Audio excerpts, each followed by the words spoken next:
इन 3 महिलाओं को तुलसी को जल भूल से भी नहीं चढ़ाना चाहिए।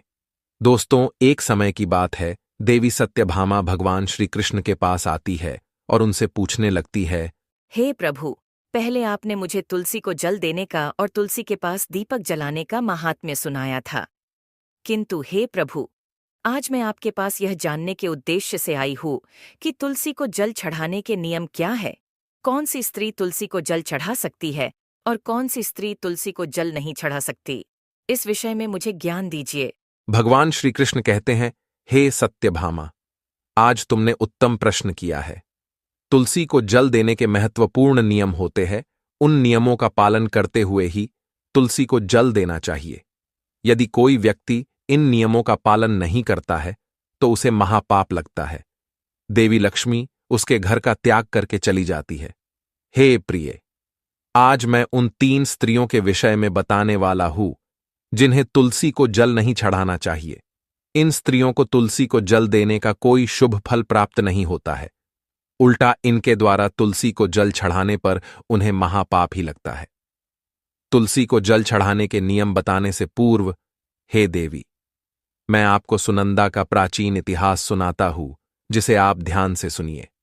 जो भी स्त्री इस प्राचीन कथा का श्रवण करती है, उसे तुलसी को 100 वर्षों तक जल देने का पुण्य प्राप्त होता है। इस कथा को जो भी ध्यान से सुनता है और इसका प्रचार करता है, उसके दुखों का नाश होता है और उसकी दरिद्रता दूर होती है। देवी सत्यभामा कहती है, हे स्वामी, आपके मुख से इस कथा का श्रवण करना बड़े सौभाग्य की बात है।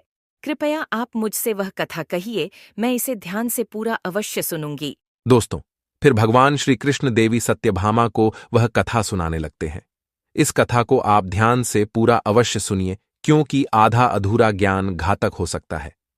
तो चलिए आपको सुनाते हैं वह कथा। भगवान श्री कृष्ण कहते हैं, हे देवी सत्यभामा, पूर्वकाल की बात है। दक्षिण देश में एक अत्यंत शोभायमान नगरी थी। उस नगरी में सुदेव नाम का एक ब्राह्मण निवास करता था। सुदेव बहुत ही बुद्धिमान और शास्त्रों में पारंगत था। उसने वेदों का भी अध्ययन किया था। उसी के नगर के पास अन्य एक नगर था। उस नगर में ध्यान शर्मा नाम का एक विद्वान ब्राह्मण था। उसकी एक पुत्री थी जिसका नाम सुनंदा था। उस ध्यान शर्मा ने बड़े ही लाड़ प्यार से अपनी पुत्री का लालन पालन किया था। उसकी पुत्री अत्यंत सुंदर और गुणवान थी। जब सुनंदा विवाह के योग्य हुई तो ध्यान शर्मा को अपनी पुत्री के विवाह की चिंता सताने लगी। इसीलिए उसने अपनी पत्नी से कहा, हे प्रिय, हमारी पुत्री अब जवान हो चुकी है, इसीलिए अब इसका विवाह हमें कर देना चाहिए। तब उसकी पत्नी कहती है, हे स्वामी, मेरी दृष्टि में एक विद्वान ब्राह्मण है जिनका नाम सुदेव है। मैं तो कहती हूँ हमारी पुत्री का विवाह उन्हीं श्रेष्ठ ब्राह्मण के साथ करा दिया जाए। उनके साथ विवाह करके हमारी पुत्री सुखी जीवन व्यतीत करेगी। ध्यान शर्मा कहता है, हे प्रिय, तुम ठीक कहती हो। मैंने भी सुदेव जी के विषय में बहुत सुना है। हम हमारी पुत्री का विवाह उन्हीं के साथ करेंगे।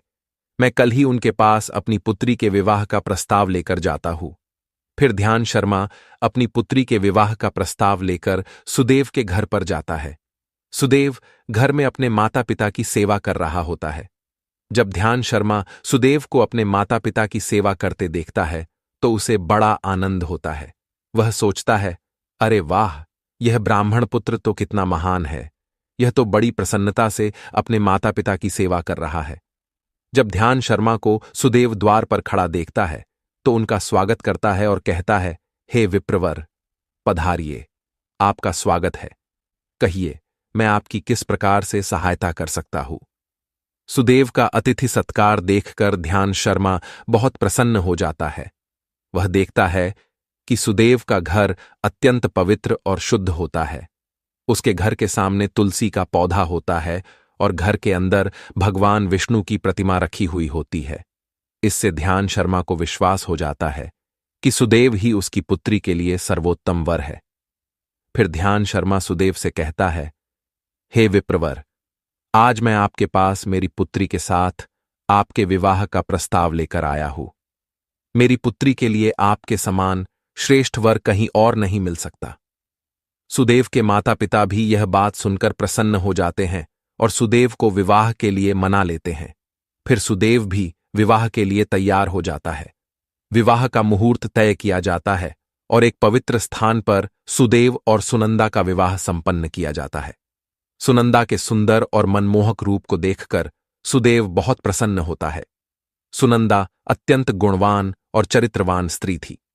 विवाह के बाद जब सुनंदा सुदेव के घर पर जाती है तो वह अपने पति और सास ससुर की बड़ी सेवा करती है। अपनी मधुर वाणी और कार्यों से वह सभी के मन को जीत लेती है। सुनंदा के ससुराल वाले भी उसके कार्य से बहुत संतुष्ट रहते हैं। सुनंदा नित्य अपने पति से पहले जागकर घर का आंगन साफ करती थी, फिर घर के अंदर साफ सफाई करके स्नान किया करती थी। स्नान करके वह नित्य तुलसी को जल देती थी और फिर पूजा घर में जाकर भगवान विष्णु और मां लक्ष्मी की पूजा किया करती थी। फिर भोजन बनाकर उसमें तुलसी पत्र डालकर भगवान विष्णु को भोग लगाया करती। उसके बाद वह अपने पति को भोजन कराकर फिर खुद भोजन किया करती थी। रात को वह पति के चरण दबाकर उसके सो जाने के बाद सो जाया करती थी। सुनंदा के अंदर एक पतिव्रता नारी के सभी लक्षण थे और वह अपने पति को ही परमेश्वर मानकर उनकी सेवा करती थी। सुनंदा ने कभी अपने पति के अलावा अन्य पुरुष के विषय में विचार नहीं किया। वह सत्य धर्म का पालन करने वाली और धर्म कार्य करने वाली पवित्र स्त्री थी। उसने कभी कोई अशुभ कार्य नहीं किया। सुनंदा के ऐसे सात्विक और सरल स्वभाव को देखकर मां लक्ष्मी भी उस पर मेहरबान थी। मां लक्ष्मी स्वयं चलकर उसके घर में आकर निवास करने लगी, जिससे सुनंदा के जीवन में सुख समृद्धि और भी अधिक बढ़ गई। भगवान श्री कृष्ण कहते हैं, हे देवी सत्यभामा, देवी लक्ष्मी उन्हीं स्त्रियों पर अपनी कृपा दृष्टि बनाए रखती है जो पतिव्रता होती है और जो सत्य धर्म का पालन करती है। सुनंदा के अंदर वे सभी लक्षण थे जो एक श्रेष्ठ पतिव्रता नारी के अंदर होने चाहिए। लेकिन आगे मैं तुम्हें बताऊंगा कि सुनंदा की एक भूल के कारण देवी लक्ष्मी उसके घर को त्याग के कैसे चली गई। एक दिन सुनंदा का पति अत्यंत कामातुर होकर सुबह स्नान करने के पश्चात सुनंदा के पास आया और उसने सुनंदा के साथ शारीरिक संबंध स्थापित किया, जिससे सुनंदा का शरीर अपवित्र हो गया। लेकिन सुनंदा का मन भी काम के प्रभाव में ही था, इसीलिए वह अपने नित्य नियम को भूल गई। उसने पति के साथ संबंध बनाने के बाद बिना स्नान किए ही तुलसी को स्पर्श किया और उसे जल दे दिया, जिससे सुनंदा के शरीर में महामोह ने प्रवेश कर लिया। सुनंदा के सारे इंद्रिय तिलमिला उठे। सुनंदा के शरीर में महामोह ने प्रवेश करते ही देवी लक्ष्मी ने सुनंदा के घर को त्याग दिया और लक्ष्मी उस स्थान से चली गई। तब से सुनंदा के शरीर में निवास कर रहे उस महामोह ने उसे सभी धार्मिक कार्यों से वंचित कर दिया। इसका विपरीत प्रभाव सुनंदा के पति पर भी पड़ा और वह भी सदा कामातुर होकर सुनंदा के साथ विहार करने लगा। उसका मन सदैव ही काम वासना में लगा रहता था।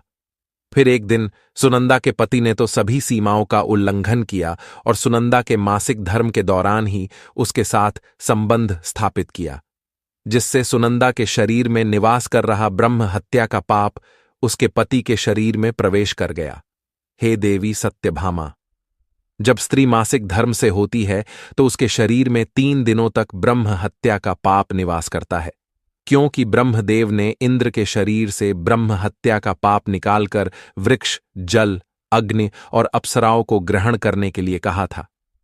उसी समय से स्त्रियों के शरीर में मासिक धर्म के दौरान ब्रह्म हत्या का पाप निवास करता है, और जो भी पुरुष मासिक धर्म के दौरान स्त्री को स्पर्श करता है अथवा उसके साथ संबंध बनाता है तो यह पाप उसके शरीर में प्रवेश कर जाता है।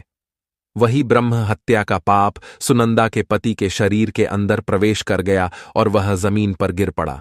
उसे तुरंत ही कोढ़ का रोग हो गया, उसका अंग अंग जलने लगा, उसके शरीर पर छाले पड़ गए और वह दर्द से चीखने चिल्लाने लगा, हाय, यह मुझसे क्या अपराध हो गया, मेरे द्वारा भयंकर पाप हो गया है। मैंने सब कुछ जानते हुए भी महापाप किया है, अब मेरी रक्षा कौन करेगा। सुनंदा की सास तुरंत उस स्थान पर आ गई तो उसने देखा कि उसका पुत्र कोढ़ के रोग से ग्रसित होकर जमीन पर पड़ा है। वह क्रोध में आकर सुनंदा से कहने लगी, अरे कुलटा, अरे पापिनी, तूने ये क्या कर डाला, अपने ही पति का धर्म भ्रष्ट कर डाला।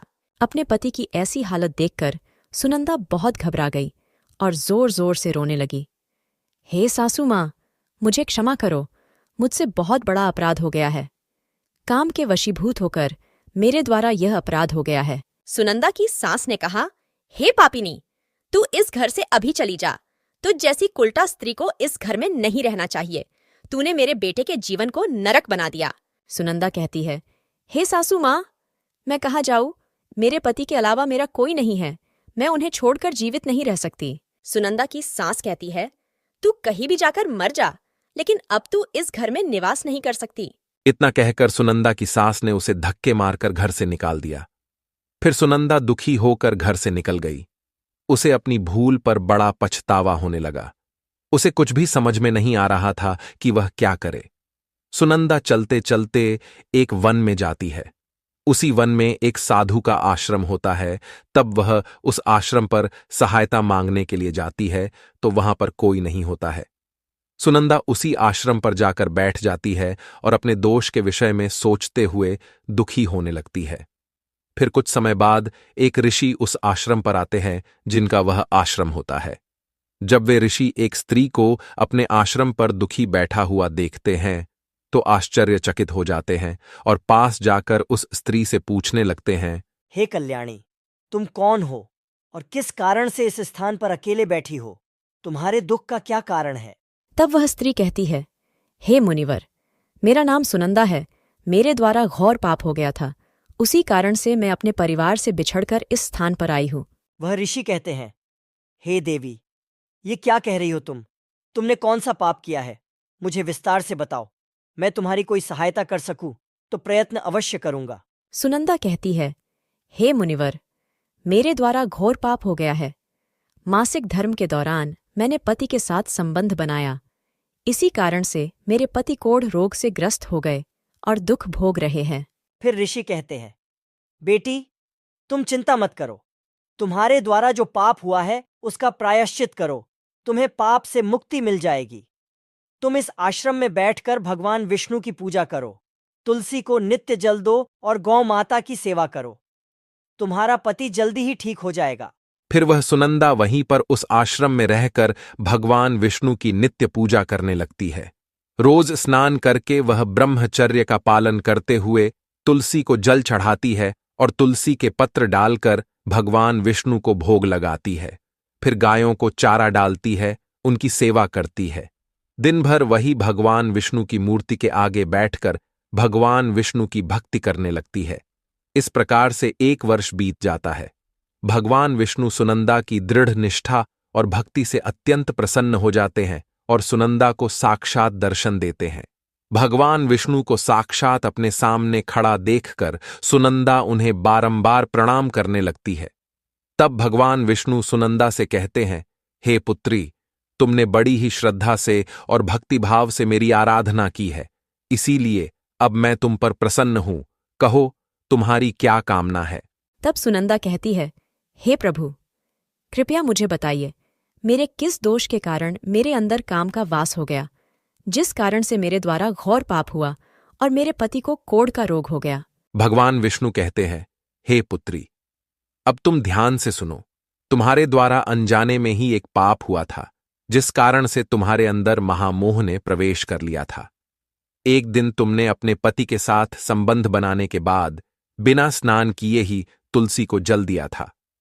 पति पत्नी जब रतिक्रिया करते हैं तो उनका शरीर अपवित्र हो जाता है और ऐसी अवस्था में तुलसी को कभी स्पर्श नहीं करना चाहिए। तुलसी लक्ष्मी का ही रूप है। तुमने अपवित्र अवस्था में ही तुलसी को जल अर्पण किया था, जिस कारण से देवी लक्ष्मी तुम्हारे घर का त्याग करके चली गई और फिर महामोह ने तुम्हारे अंदर प्रवेश कर लिया। उसी महामोह के कारण तुम्हारे और तुम्हारे पति के अंदर काम का प्रभाव अधिक बढ़ गया और मासिक धर्म के दौरान स्त्री के साथ संसर्ग होने के कारण तुम्हारे पति को कोढ़ का रोग हो गया था। वह सुनंदा कहती है, हे प्रभु, अनजाने में मुझसे यह बड़ा पाप हो गया था। अब इस पाप का क्या प्रायश्चित है? भगवान विष्णु कहते हैं, हे सुनंदा, इस पाप का प्रायश्चित तुमने 1 वर्ष तक ब्रह्मचर्य व्रत का पालन करके कर लिया है, इसीलिए अब तुम पाप से मुक्त हो। सुनंदा कहती है, हे प्रभु, कृपया मुझे बताइए, किस अवस्था में तुलसी को जल नहीं देना चाहिए और तुलसी को जल देने के क्या नियम हैं? भगवान विष्णु कहते हैं, हे सुनंदा, अब मैं तुम्हें तुलसी को जल देने के नियम बताता हूं, तुम इसे ध्यान से सुनो। हे पुत्री, तुलसी एक अत्यंत पवित्र पौधा है। यह मुझे सबसे अधिक प्रिय है, इसीलिए इसकी सात्विकता बनी रहनी चाहिए। इस पौधे को कभी अपवित्र अवस्था में स्पर्श नहीं करना चाहिए। जो स्त्री मासिक धर्म से हो, उस स्त्री को इस पौधे को कभी स्पर्श नहीं करना चाहिए। मासिक धर्म के दौरान स्त्री के शरीर में ब्रह्म हत्या का पाप होता है। ऐसे में स्त्री को तुलसी को जल नहीं देना चाहिए। किसी भी स्त्री और पुरुष को संबंध बनाने के बाद तुलसी के पौधे को स्पर्श नहीं करना चाहिए और ना ही इसे जल देना चाहिए। संबंध बनाने पर स्त्री और पुरुष का शरीर अपवित्र हो जाता है। ऐसी अवस्था में तुलसी के पौधे को स्पर्श करने पर दोष लगता है। देवी लक्ष्मी ऐसे स्थान से चली जाती है। हे पुत्री, जो स्त्री अपने पति का त्याग करके चली गई हो, जो विवाह के पश्चात अपने पति को छोड़कर अन्य पुरुष के साथ निवास कर रही हो, ऐसी स्त्री को भी तुलसी को जल नहीं चढ़ाना चाहिए। तुलसी की पूजा करने का अधिकार केवल पतिव्रता स्त्रियों को ही है। जो स्त्री असती होती है, उसे तुलसी को जल नहीं चढ़ाना चाहिए। हे सुनंदा, अब मैंने तुम्हें तुलसी को जल देने के संबंध में महत्वपूर्ण नियम बताए हैं, तुम इसे ध्यान में रखो। तब सुनंदा कहती है, हे प्रभु, मेरे पति कोढ़ के रोग से पीड़ित है, कृपा करके मेरे पति को रोग से मुक्त कीजिए। तब भगवान विष्णु कहते हैं, हे सुनंदा, तुमने इस तुलसी के वृक्ष की 1 वर्ष तक पूजा की है। यह अत्यंत पवित्र पौधा है। अब तुम इसके पत्ते ले जाकर अपने पति को खिला दो, वह रोग और पापों से मुक्त हो जाएगा। इतना कहकर भगवान विष्णु अंतर्ध्यान हो जाते हैं। यह सुनकर सुनंदा बहुत प्रसन्न हो जाती है और भगवान विष्णु को बारंबार प्रणाम करके धन्यवाद देती है। फिर सुनंदा उस तुलसी के पौधे के कुछ पत्ते तोड़कर घर पर जाती है और अपने कोढ़ी पति को खिला देती है। तुलसी के पत्ते खाते ही उसका पति एकदम से स्वस्थ हो जाता है और सुनंदा को गले से लगा लेता है।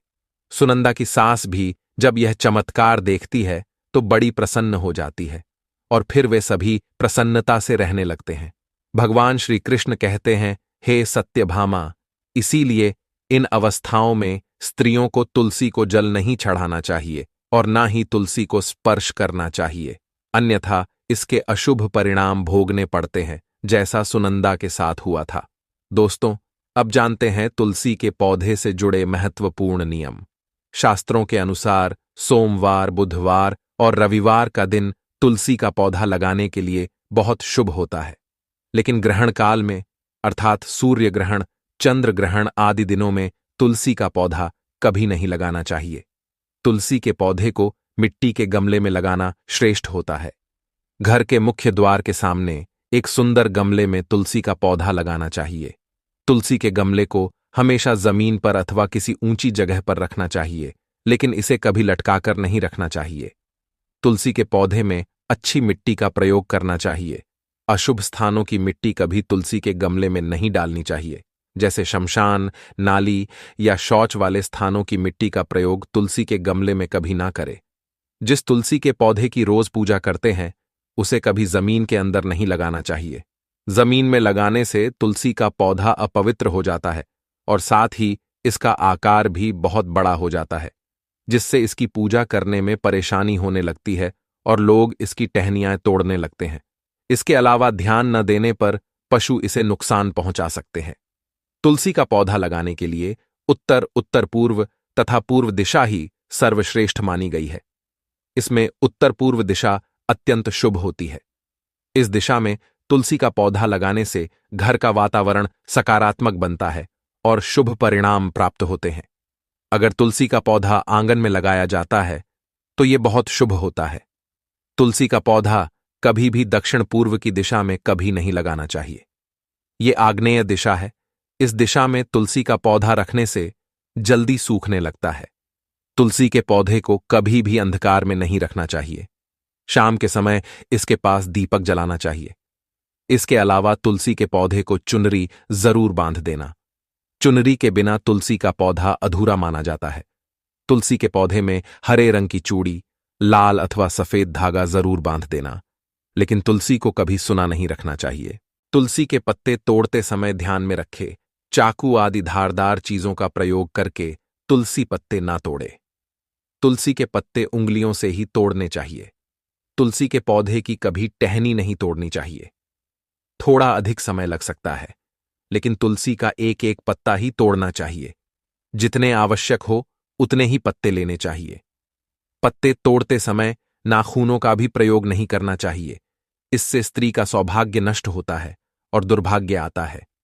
एकादशी के दिन तुलसी के पत्ते कभी नहीं तोड़ने चाहिए। एकादशी के एक दिन पहले ही तुलसी के पत्ते तोड़कर रखने चाहिए। सूर्य ग्रहण, चंद्र ग्रहण के दौरान तुलसी को स्पर्श नहीं करना चाहिए। किसी भी दिन शाम के समय तुलसी के पत्ते नहीं तोड़ने चाहिए। शाम को तुलसी निद्रा अवस्था में होती है। ऐसे समय पर तुलसी के पत्ते तोड़ना पाप माना गया है।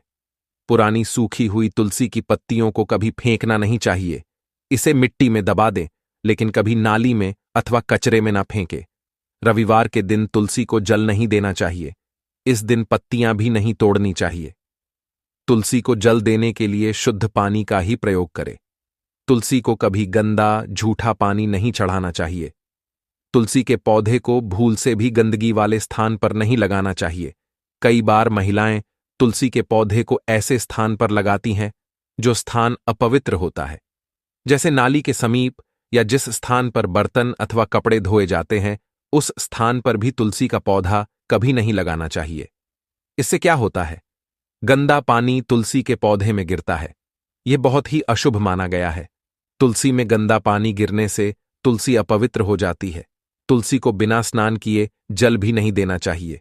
जो भी स्त्री तुलसी को जल देती है, उसे स्नान करके माथे पर सिंदूर लगाकर ही तुलसी को जल देना चाहिए। तभी यह जल तुलसी मैया स्वीकार करती है। जो अविवाहित है अथवा जिनके पति नहीं है, उन्हें सिंदूर लगाने की आवश्यकता नहीं है। ध्यान रहे, तुलसी का पौधा कभी सूखना नहीं चाहिए। ये अशुभ संकेत लेकर आता है। तुलसी का पौधा सूखने पर समझना चाहिए कि घर में नकारात्मक शक्ति का वास है। इसीलिए तुरंत वास्तु उपाय करने चाहिए। गुरुवार के दिन तुलसी के पौधे में कच्चा दूध डालने से माता लक्ष्मी अत्यंत प्रसन्न होती है। घर से दुख, दरिद्रता और अशांति समाप्त होती है। गुरुवार के दिन केले के पौधे के साथ तुलसी का भी पूजन करना चाहिए। इससे अथाह धन संपत्ति की प्राप्ति होती है, जो कभी खर्च नहीं होती है। केले में भगवान विष्णु और तुलसी में मां लक्ष्मी का वास है। इसीलिए गुरुवार को इनकी पूजा जरूर करनी चाहिए। तो दोस्तों, इस प्रकार से भगवान श्री कृष्ण ने देवी सत्यभामा को तुलसी को जल देने का माहात्म्य सुना दिया है। आपको यह कथा कैसी लगी, कमेंट करके अवश्य बताएं। जानकारी अच्छी लगी तो वीडियो को लाइक जरूर करें और कमेंट में जय श्री कृष्ण अवश्य लिखें। साथ ही चैनल को सब्सक्राइब करें ताकि ऐसी ही आध्यात्मिक जानकारी आपको प्राप्त हो सके। आप सभी का धन्यवाद।